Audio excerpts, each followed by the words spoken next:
My name is Joe Andazola. My incident happened on January the 13th of this year. It was a Friday, no less, Friday the 13th. I have very little recollection of what happened.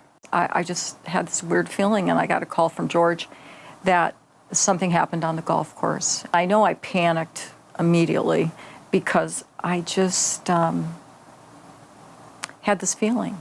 So we play 18 holes of golf, and we're coming up to the 18th hole. I turn around, and Joe falls flat on his back right on the edge of the green. I run over to him, and he's like lifeless. There's like no breathing. He's basically dead. I had never taken a CPR class or really wouldn't know what to do. We determined that he was unconscious and not breathing normally. What I told him was get him flat on his back on the ground. Put the heel of one hand in the center of his chest, put the other hand on top of that, interlock your fingers. I want you to lock your elbows and push straight down, so I want you to do it hard and fast. Even though she wasn't there and wasn't seeing what was going on, she kept telling me, you're doing a good job, keep going. She was very supportive. You're doing a good job. You just keep going. After I was doing them for a while, it was like Joe was basically lifeless, and I'm thinking to myself, he's basically gone. Is this really doing any good? Now that I understand about getting the oxygen to the brain, I can understand why that's very important. When the question came, this isn't working, it was like, well, we just want to keep going.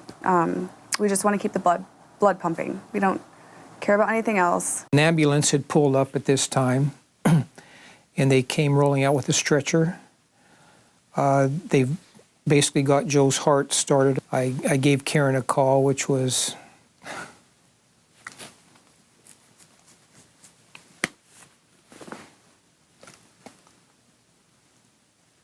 hard to do.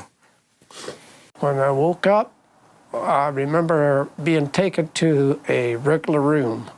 They said they were taking me upstairs to a regular room, and they rolled me into an elevator, and that's the first person I saw was my sister's grandson. That's the first person I saw. I don't remember anything before that.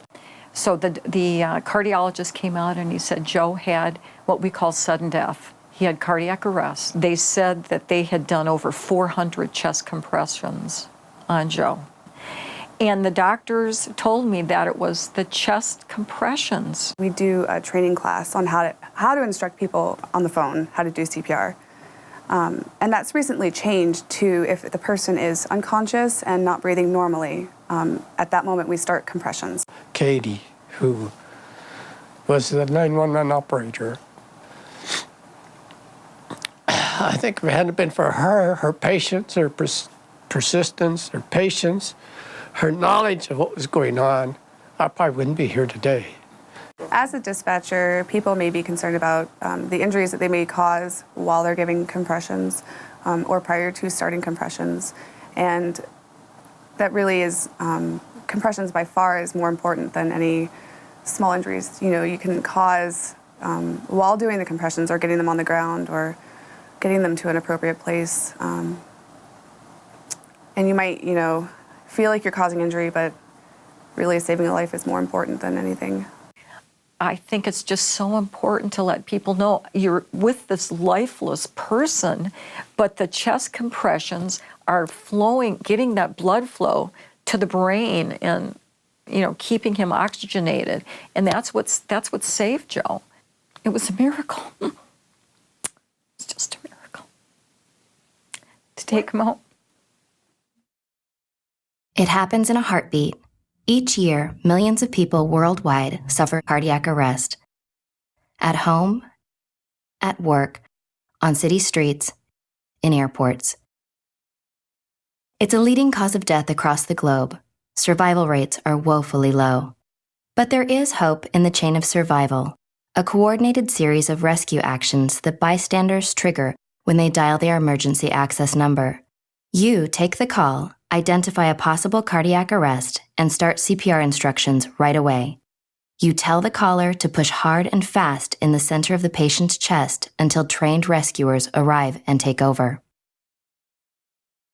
They defibrillate the heart and swiftly transport the patient to a cardiac receiving center. There, the patient receives standardized care until he is well enough to go home. As the emergency dispatcher or call taker, you are the key link in this chain of survival. Your insight and guidance can turn helpless callers into heroic rescuers, catalyzing an integrated process that saves a life from certain death. This training will sharpen the vital skills you bring to the emergency medical response system in your community. It provides an overview of the latest guideline recommendations for telephone-assisted CPR and encompasses 3 main learning objectives. It will help you, 1, control calls from the outset and swiftly identify cardiac arrests over the phone. 2, overcome common obstacles to CPR and start CPR instructions as early as possible. And 3, provide continuous coaching to the person performing CPR. You'll come away empowered with the tools you need to save lives over and over again.